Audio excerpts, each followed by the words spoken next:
कानपुर देहात। उत्तर प्रदेश के कानपुर देहात में एक फरियादी और एसडीएम के बीच कथित बातचीत का मामला चर्चा में है। बताया जा रहा है कि अपनी समस्या के समाधान के लिए कई दिनों से अधिकारियों के चक्कर लगा रहे एक युवक ने नाराजगी जताते हुए कहा कि जब तक उसकी समस्या का समाधान नहीं होगा वह वहां से नहीं जाएगा। आरोप है कि फरियादी की बात सुनकर एसडीएम नाराज हो गए और कथित तौर पर उसे धमकाते हुए कहा, तुम्हारा इलाज कर देंगे, यहाँ से चले जाओ।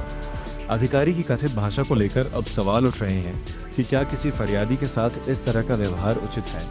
मामले को लेकर चर्चा के बीच लोगों का कहना है कि सरकारी कार्यालयों में अपनी शिकायत लेकर पहुंचने वाले लोगों के साथ अधिकारियों को संयम और सम्मानजनक भाषा का इस्तेमाल करना चाहिए। फरियादी अपनी समस्या के समाधान की उम्मीद लेकर अधिकारियों के पास पहुंचते हैं। ऐसे में कथित तौर पर धमकी भरे शब्दों का इस्तेमाल प्रशासन की कार्यशैली पर सवाल खड़े कर सकता है। हालांकि कानपुर देहात, उत्तर प्रदेश के कानपुर देहात में एक फरियादी और एसडीएम के बीच कथित बातचीत का मामला चर्चा में है। बताया जा रहा है कि अपनी समस्या के समाधान के लिए कई दिनों से अधिकारियों के चक्कर लगा रहे एक युवक ने नाराजगी जताते हुए कहा कि जब तक उसकी समस्या का समाधान नहीं होगा वह वहां से नहीं जाएगा। आरोप है कि फरियादी की बात सुनकर एसडीएम नाराज हो गए और कथित तौर पर उसे धमकाते हुए कहा, तुम्हारा इलाज कर देंगे, यहाँ से चले जाओ।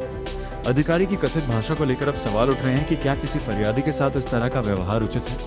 मामले को लेकर चर्चा के बीच लोगों का कहना है कि सरकारी कार्यालयों में अपनी शिकायत लेकर पहुंचने वाले लोगों के साथ अधिकारियों को संयम और सम्मानजनक भाषा का इस्तेमाल करना चाहिए। फरियादी अपनी समस्या के समाधान की उम्मीद लेकर अधिकारियों के पास पहुंचते हैं। ऐसे में कथित तौर पर धमकी भरे शब्दों का इस्तेमाल प्रशासन की कार्यशैली पर सवाल खड़े कर सकता है। हालांकि वायरल बातचीत या वीडियो की स्वतंत्र पुष्टि और अधिकारी का पक्ष सामने आना अभी बाकी है। मामले की वास्तविक स्थिति जांच के बाद ही स्पष्ट हो सकेगी। अब देखना होगा कि प्रशासन इस पूरे प्रकरण का संज्ञान लेता है या नहीं, और फरियादी की शिकायत के समाधान के साथ अधिकारी के कथित व्यवहार की भी जांच होती है या नहीं।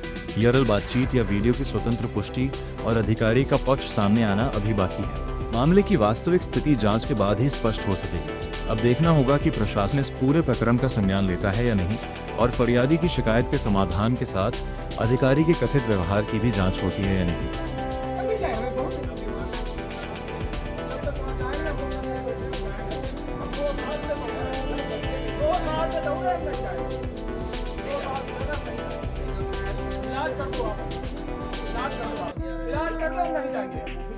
नहीं जाएंगे, 2 साल से डॉक्टर हैं।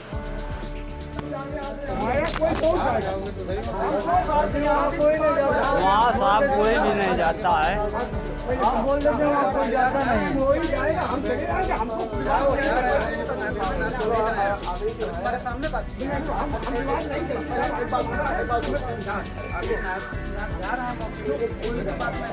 आप भेजे या कल कुमार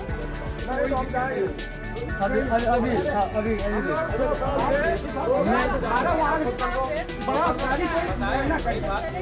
नहीं सर जी, यहीं पे जाएंगे, अब्बापुर से घूमने से आए वो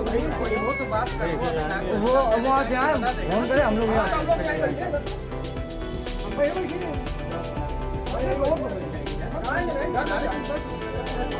हम 2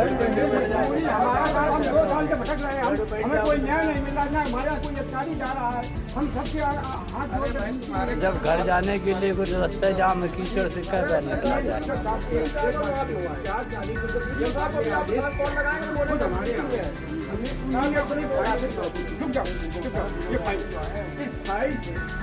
हमसे मांग रहे हैं कि आप हमारी पूरे प्रकरण की जानकारी है, तो हमने पीएम साहब ने इससे अपने हाथे से कागज निकाल के रुक जा भैया,